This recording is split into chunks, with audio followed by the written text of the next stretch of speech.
Hello. This will be short and sharp. It's not going to be heavy in any way. It's really just to give you a bit of an idea of something that I've been working on for a long time. Basically, all innovation in anything in life, things like Google or anything that you've ever seen that's come about, has come about because of a problem.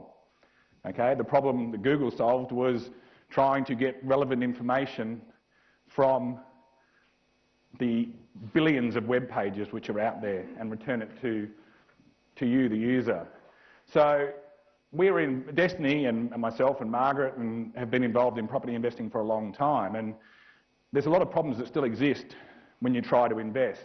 A lot of it involves calculations and things like that.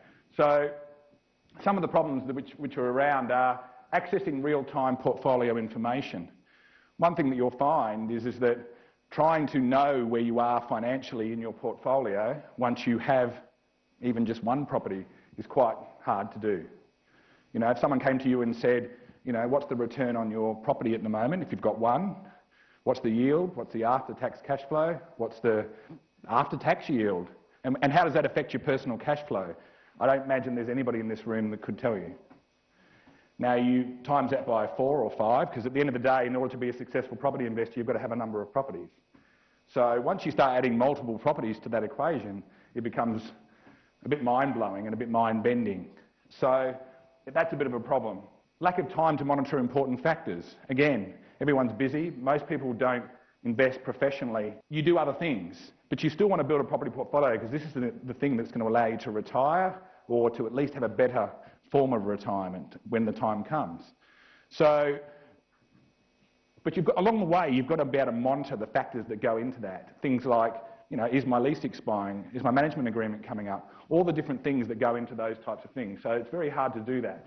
Keeping your financials accurate and current is also a very hard thing to do. Most people don't spend a lot of time doing that. They might have some spreadsheets and different things like that, but that's about the extent of it. And like I said before, then you become the complexity of actually doing the calculations. There's not many people in this room who could probably even tell you how to do an after-tax cash flow calculation manually. And even if you've got one of the tools that we put out and the different things, once you have more than one property, it becomes very, very hard because then you've got to work out your taxable income, you've got to work out, include all the deductions and do all those types of things. So it becomes, again, a bit mind-bending, and most people go, oh, it's too hard, I'll just round it. But that can become a bit dangerous when you're starting to talk about financials and working out whether you should be buying a property or not buying a property. When it comes to buying the property then you've got to consider how that will affect your current portfolio. Because a property that I might buy, or Margaret and I may buy, to add to our portfolio, will have different impacts as what it will have on someone who's got a different size portfolio, has different income, has different everything, different amounts of kids, different personal cash flow. So it's very important that you're able to not only consider those risks, but also be able to manipulate them so that you can factor in things like interest rate rises and things like that. And also negotiation. What difference would $5,000 make to the cash flow on the property, or the yield on the property, or the personal cash flow? By you getting the property $5,000 or $10,000 cheaper, it may mean that you can now afford it personally. Or if you pay $5,000 or $10,000 more at an auction, for example, and you know that, then you may stop you before you get yourself into a bad position and commit yourself to something. And finally, everybody wants to know the answers. I mean, you're here because you want to learn and you want to find out information and you want to know how things work. So there's people like Margaret and Terry and all those types of people who have a wealth of information. And sometimes you'll have a question, like you might go, oh, I want to know what self-managed super funds, how does that, you know, what's all that about? But trying to find the answers to those can be quite a time-consuming thing.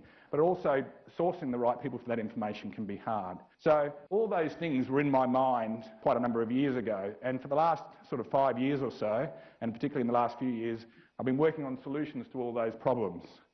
And DestinyLive, the DestinyLive portal, is the start of answering those questions or those problems for the user.